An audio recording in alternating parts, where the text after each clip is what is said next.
I'm Taryn McKinney, and this is Cavett Klute, and I'll be interviewing him. So, what branch of service were you in? I was in the United States Army, and still currently am in the Army National Guard. What were your dates of service? I enlisted in, it was September 6th of 2016. That's the day I left, and my ETS date or final day in active duty was February 27th of 2021. So, why did you pick the service branch you joined? Because honestly, the Marine Corps recruiting office was closed on that day, and I knew that if I didn't do anything then, I wasn't ever going to. So the Army guy was next door, so I went to him. How old were you? I was 19 when I initially enlisted, but when I left for basic training, I was 20. Tell me about your boot camp / training experiences. I remember from basic training just making a lot of good friends, guys that I still talk to this day. It was a reset in everything that I thought I knew. The goal of basic training is to break you down as an individual and build you back up as a team member. And so I had to relearn everything that I'd learned up to that point about how to go about doing things.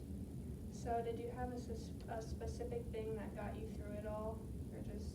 I wrote a lot of letters. I received a lot of letters, and I wrote, I had a journal, and every day while I was at Fort Sill, pretty much up until, well, at least basic training, but then subsequently after that for a while too, every single day I journaled, and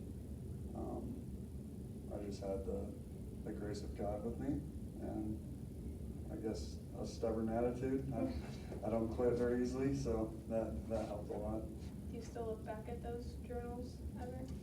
I found some actually when I was unpacking after moving home, and kind of flipped through them, but I have them still. I don't really read them that often because it's like opening the high school yearbook. It doesn't really mean anything, but yeah. What type of work did you perform while in the service? So I was a radar operator for the field artillery. So that was my main job. But then I did everything from fixing vehicles to going out with infantry battalions or maneuver battalions and helping them recon sites for future missions. I did a little bit of everything, but my main job was radar operator. Did you request that job, or? Yeah, I did, and I wish I wouldn't have, because I didn't know what it was at the time. Yeah. It sounds really cool, but it's not really my type of gig. So. Yeah, so since it wasn't your type of thing, what other job were you looking into? I was looking into infantry because I signed up to fight. I wanted to go to war, and I wanted to participate in that. Whether that was naive or not, I don't know. Maybe I'll find out someday. But that's what I wanted to do, and that wasn't open. And 13 Romeo, it was still a combat MOS, so there's like combat and support, and so it fell under combat arms, which is just like the type of job that it is. So I picked that. Did they teach you anything in the service? Anything specific? Yeah, a lot. Where did you serve? So like which unit, So I was with 2nd Battalion, 17th Field Artillery Regiment, and Joint Base Lewis McChord, Washington, also called Fort Lewis, or it used to be Fort Lewis. And that's part of the 2nd Stryker Brigade combat team, and it's attached to the 7th Infantry Division. Tell me about your military life during those times. It's just it's a 9-to-5 job most of the time. You wake up early, you do PT every day, so you have like a first formation, and they get accountability and make sure everybody's there. And that starts at 6:30 in the morning. Sometimes it was earlier, like if we had a special PT session going that day, we'd start at like 6 or 5:30 or however early. but then do PT and then go back home and shower and hygiene and whatever, then come back in at 9 o'clock and work until you had everything done for the day. And that could take up until 5, or it could take longer, or it could take shorter, you know. It's really just a normal job. And then some days you have what's called like staff duty or charge of quarters, also called CQ, and those are 24-hour shifts. So you start at 9 a.m. and you get done the following day at 9 a.m. And that's every day of the year. Doesn't matter what day it is, Christmas, New Year's, 4th of July, everything. Every day is there's somebody working at those places of duty. How was the food that they gave you? MREs are not great. The food in like the chow hall, or we call it the dining facility, or DFAC, it's all right. It's about like school lunches, I guess. You know, not great food, but did you have not a favorite? bad.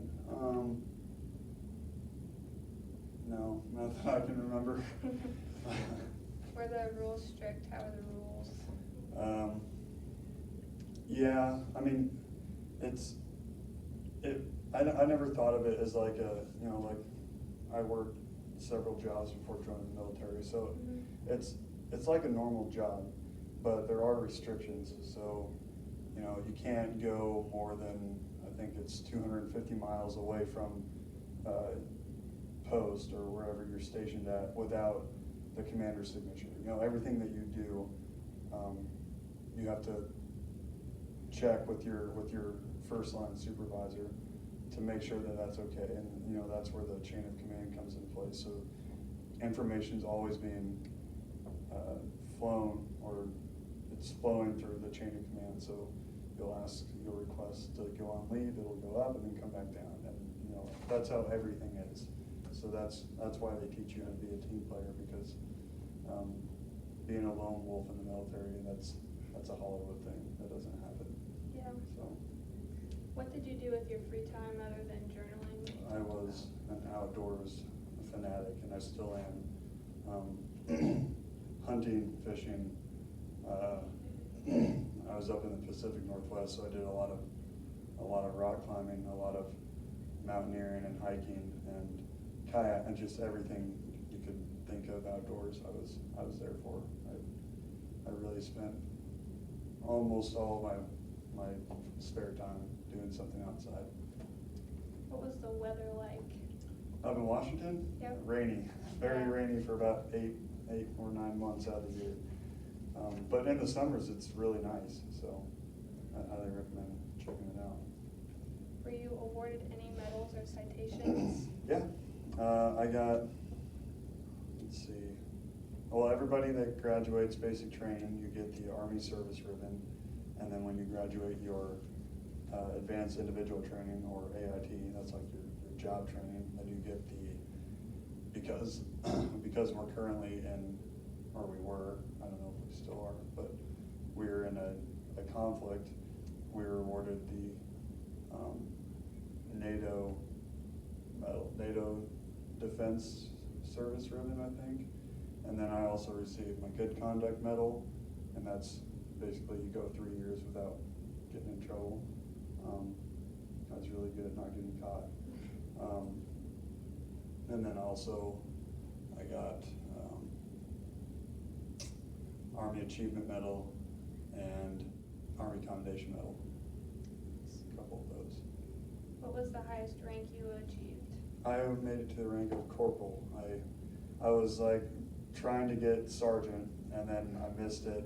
There's a point system for how you can get promoted, and I missed it by 1 point, like a month before I left. So yeah, I was the corporal. Still am a corporal.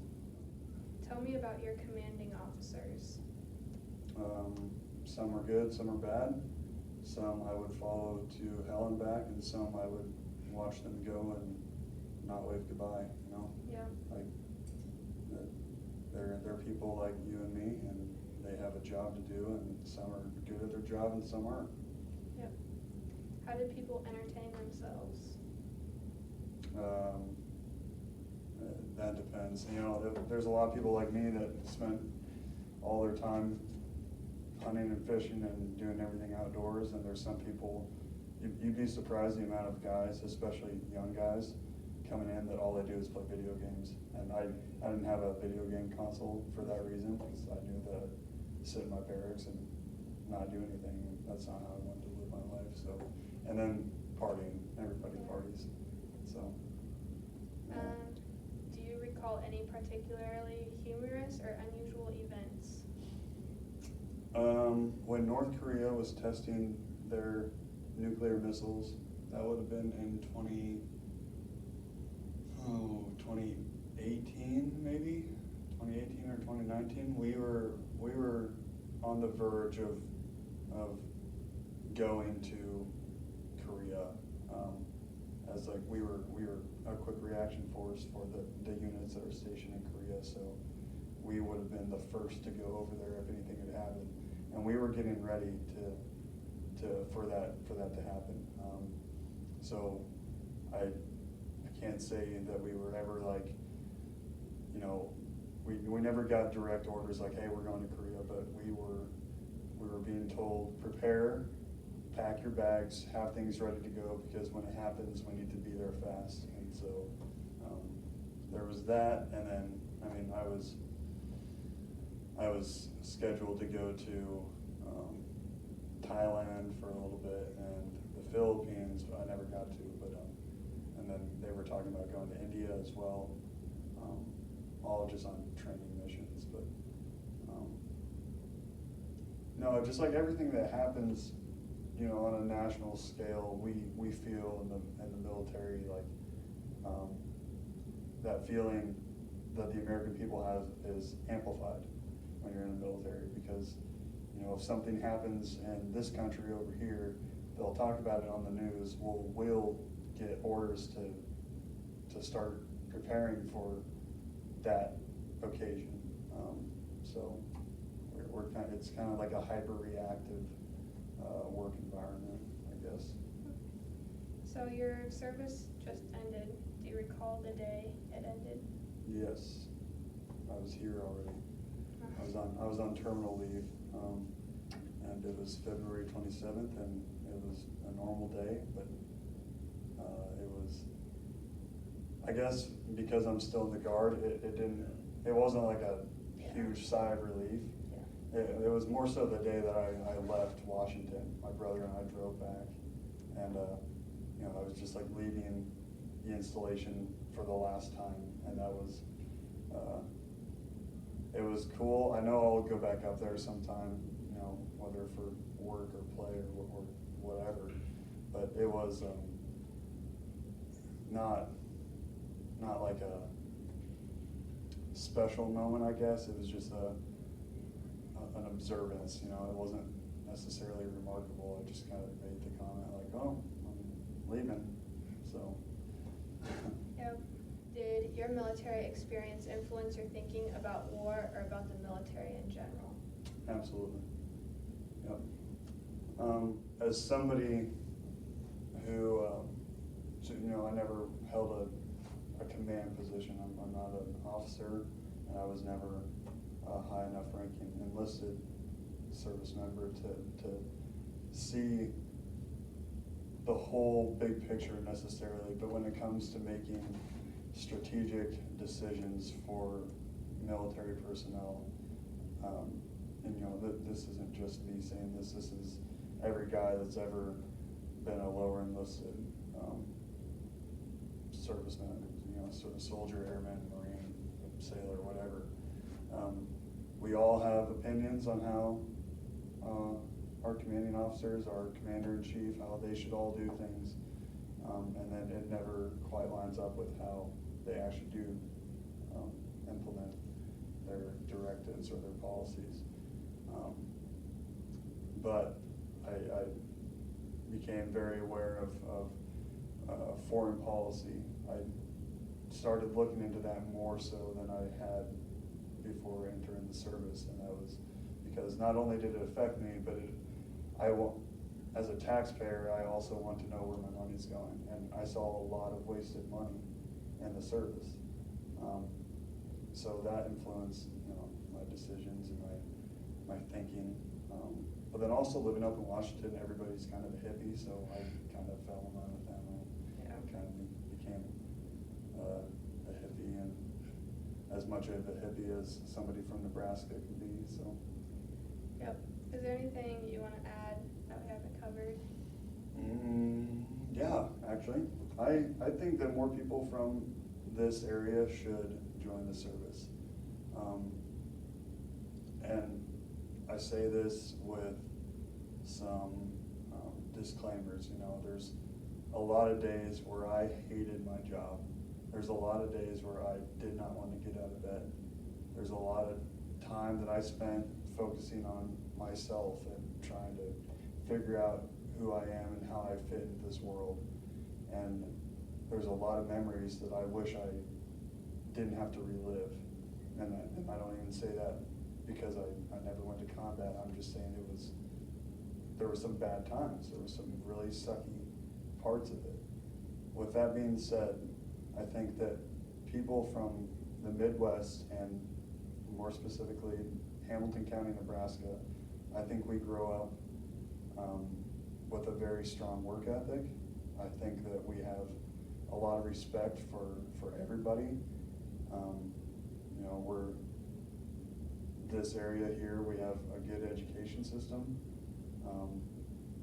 and we have really good core values like respect and discipline and integrity, and that stuff that we have kind of inherently, that carries over into every aspect of life, and it served me pretty well being in the service. Regardless of how bureaucratic the Army is, it still does promote people who work hard, and people around here work hard, very hard. So I'd like to see more kids from younger generations that come out of this area join the service. And I don't expect anybody to do 20 years of service, so people that do, that's a special kind of person, but it really, being in the service is not like, it kind of had this stigma where if you join the service out of high school, you're a loser and you can't do anything else. And maybe for some people that's true, but it changed my life for the better. So just personally speaking, I think it was the best thing I've ever done. So. Well, thanks for sharing. Yeah, of course. Yep.